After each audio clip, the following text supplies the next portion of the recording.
Somos ministrados pela palavra do Senhor. Eu quero te convidar a abrir a sua Bíblia lá no livro de Neemias, no capítulo 2.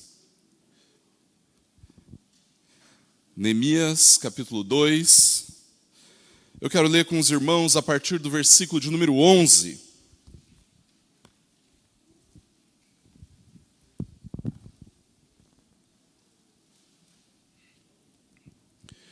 Neemias, capítulo 2, do versículo 11 até o versículo de número 20.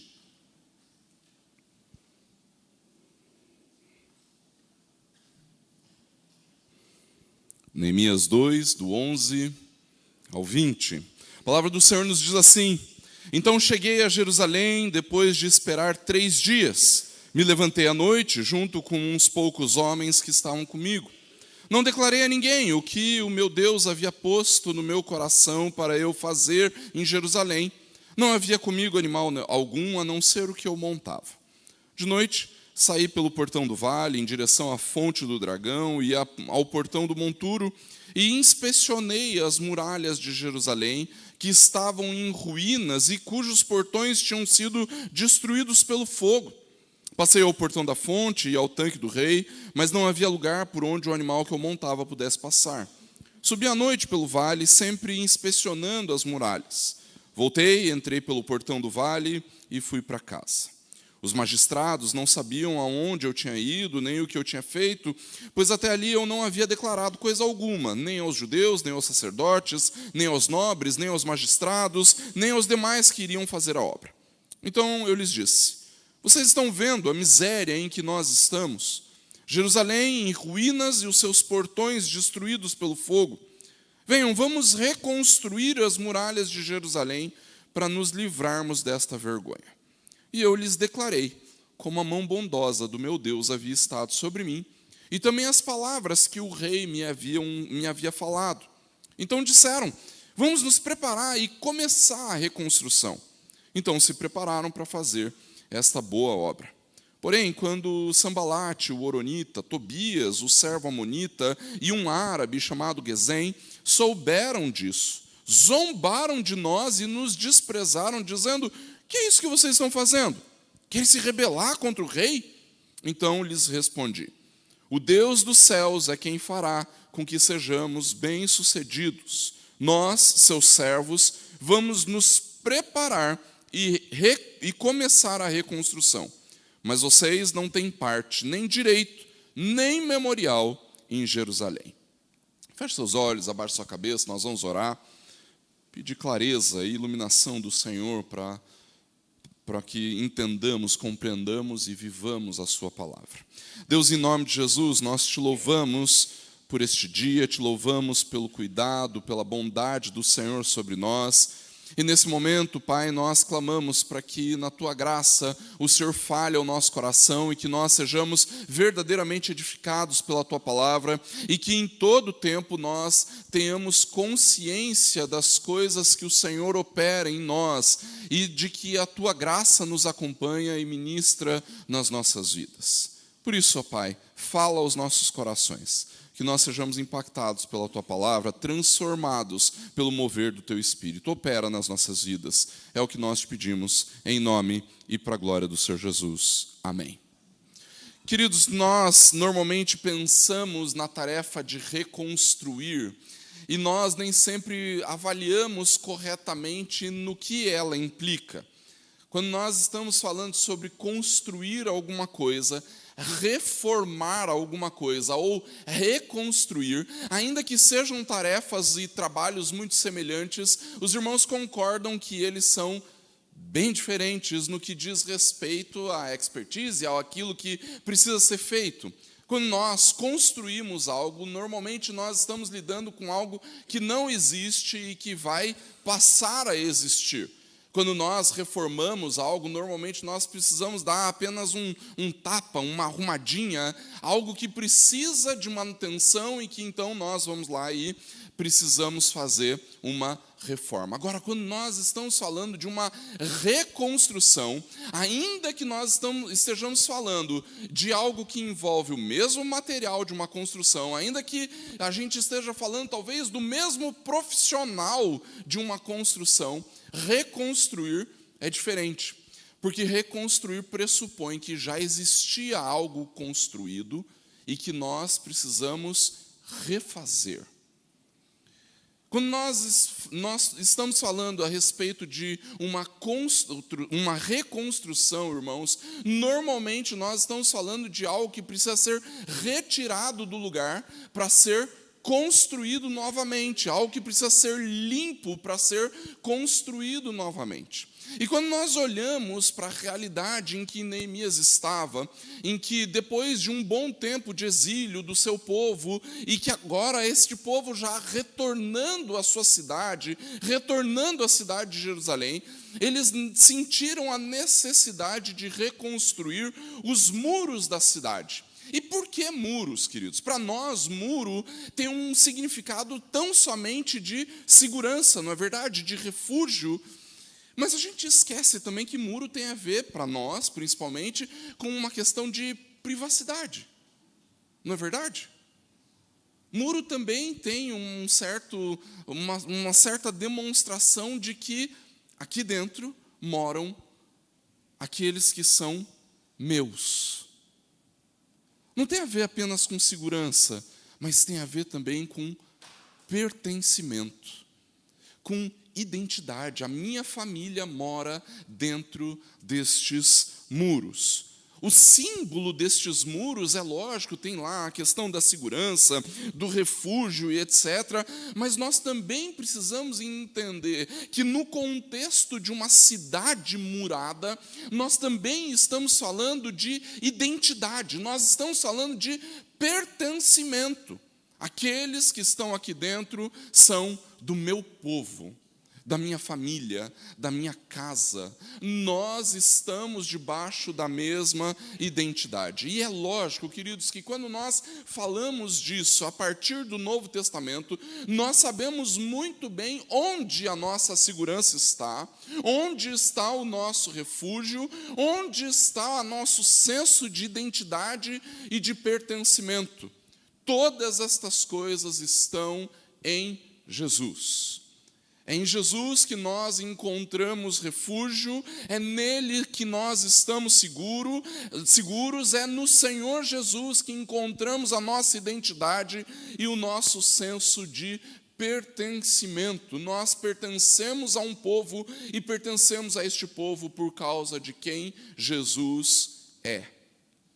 Todas essas coisas, queridos, precisam trazer para nós a compreensão de que tudo aquilo que nós obtemos em Cristo passa por um processo de reconstrução constante nas nossas vidas. E lembra que eu disse, a reconstrução não pode ser feita em cima de outra construção, mas ela precisa ser limpada, ela precisa ser tirada de lado. E é evidente que quando nós falamos de reconstruirmos coisas nas nossas vidas, reconstruirmos a realidade dos nossos relacionamentos, da nossa piedade, da nossa espiritualidade, da nossa visão de mundo, nós temos que levar em consideração o fato de que as antigas coisas que estavam construídas ali precisam sim ser derrubadas, arrancadas fora, para que o Senhor Jesus reconstrua.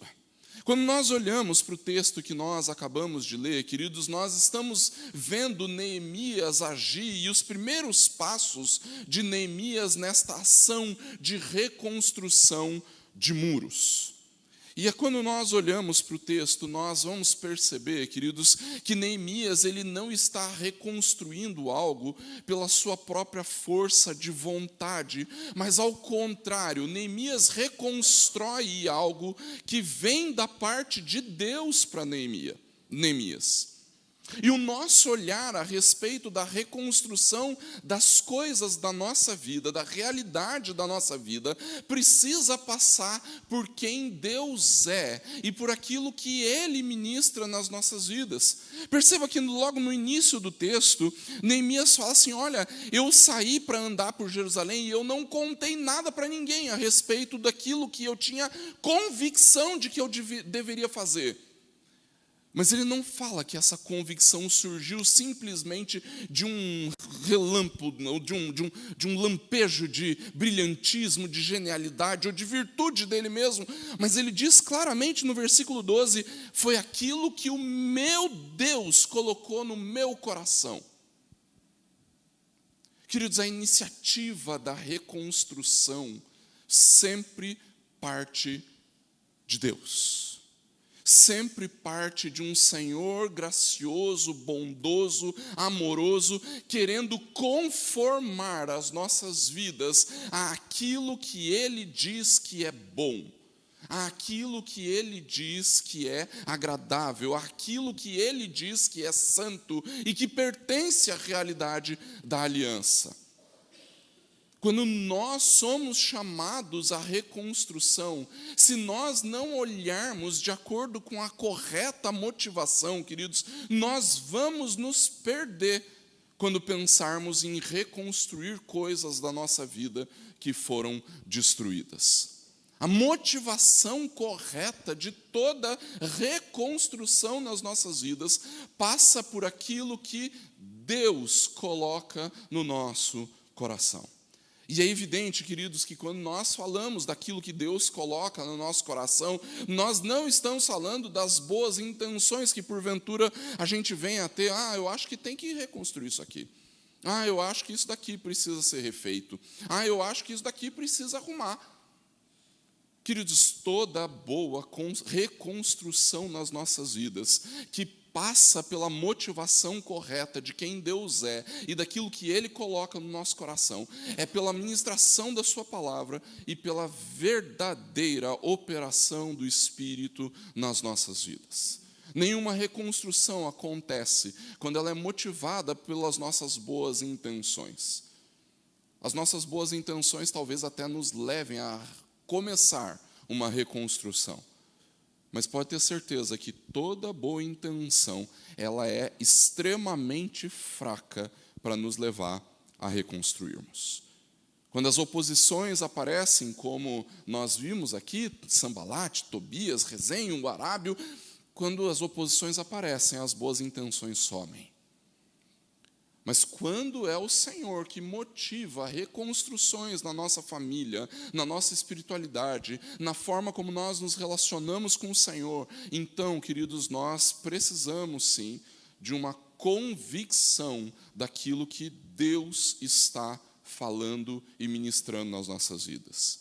E a única convicção aceitável para isso é aquilo que nós olhamos e vemos e aprendemos na Sua palavra. No entanto, o texto também vai nos dizer, na continuação daquilo que Neemias está fazendo, queridos, que ele saiu de noite inspecionando os muros. Ele olha para todos os buracos, todos os tijolos derrubados, e eu, ainda que não tenha conhecimento da evolução tecnológica da engenharia, eu imagino que na época eles já usavam algum tipo de pedra para construir os muros, talvez não tijolos como nós temos hoje, mas certamente Neemias viu onde estava o problema.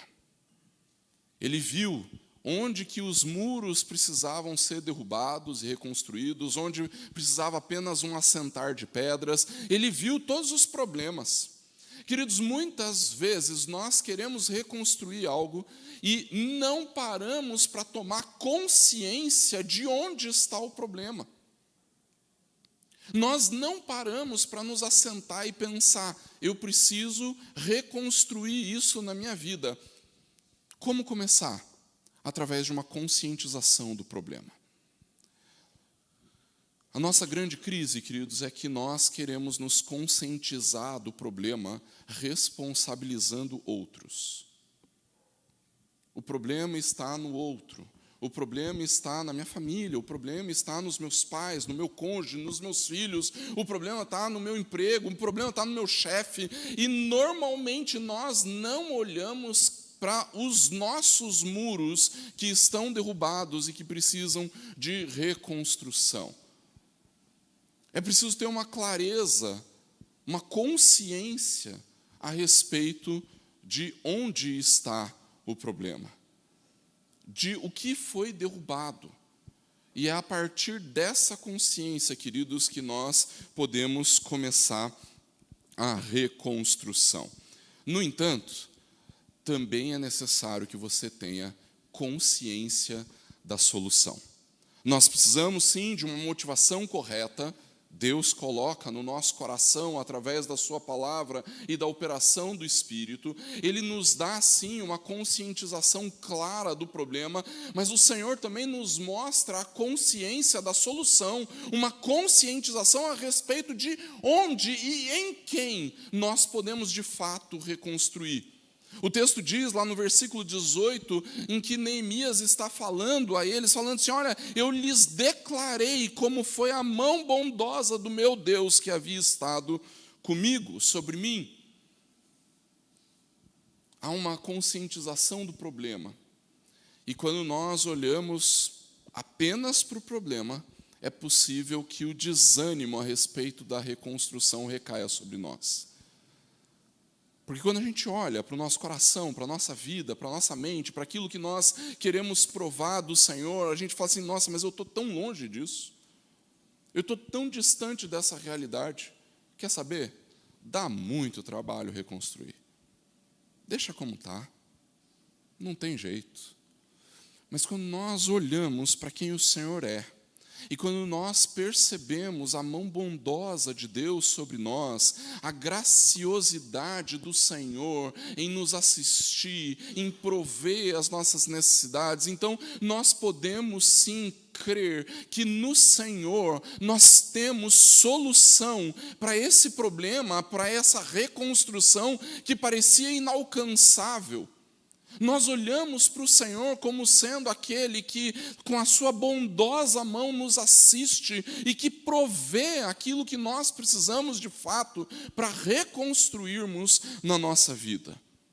No entanto, queridos, nós também precisamos nos lembrar que, além da motivação correta, além de uma conscientização do problema, além da conscientização da solução, de que se nós vamos reconstruir aquilo que Deus quer que nós reconstruamos na nossa vida, há uma certeza de sucesso, há uma certeza de vitória.